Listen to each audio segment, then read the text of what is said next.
नमस्कार, मैं हूं आपके साथ अभिषेक पुंडीर। शिवसेना टूटी तो क्या उद्धव ठाकरे का गोल अब बीजेपी और बीजेपी नेताओं पर हर मुद्दे पर हमला करना है और बीजेपी को हिंदू वोटरों को लेकर आलोचना करती है। उसी कड़ी में अब संजय राउत ने सामना में मोदी और हिंदुओं को लेकर बड़ी बात कही है। क्या कहा है संजय राउत ने, इस रिपोर्ट में देखिए।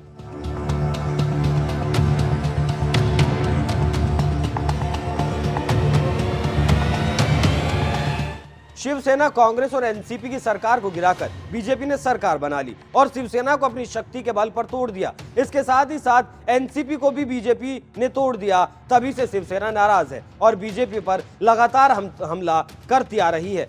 अब एक नए मामले को लेकर शिवसेना नेता संजय राउत ने बीजेपी और प्रधानमंत्री नरेंद्र मोदी पर हमला बोला है।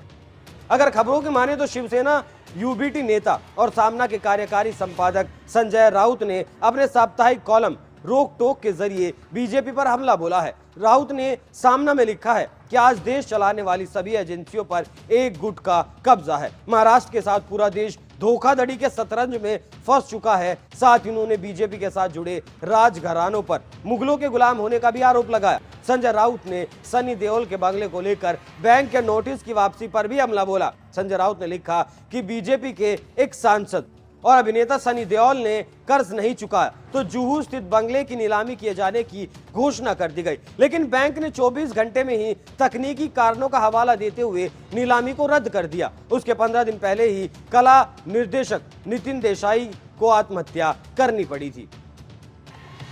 लेख में आगे कहा गया कि कर्ज के चलते नितिन देसाई के स्टूडियो की जब्ती कार्रवाई शुरू हो गई थी, जिसके चलते आत्महत्या के लिए का रास्ता उन्हें चुनना पड़ा। शिवसेना नेता ने लिखा, कर्ज डुबोने वालों को अभयदान दिया जाता है, लेकिन जब वो बीजेपी के भीतरी गुट के हों।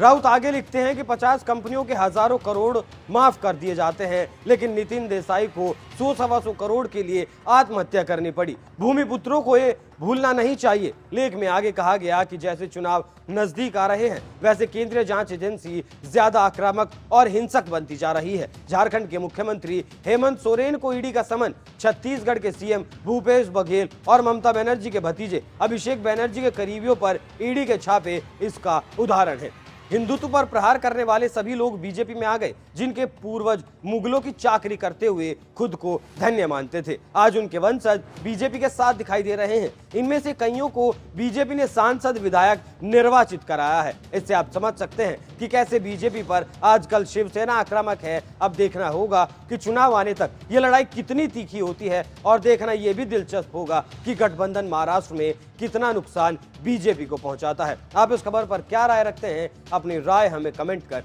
जरूर बताएं। नमस्कार।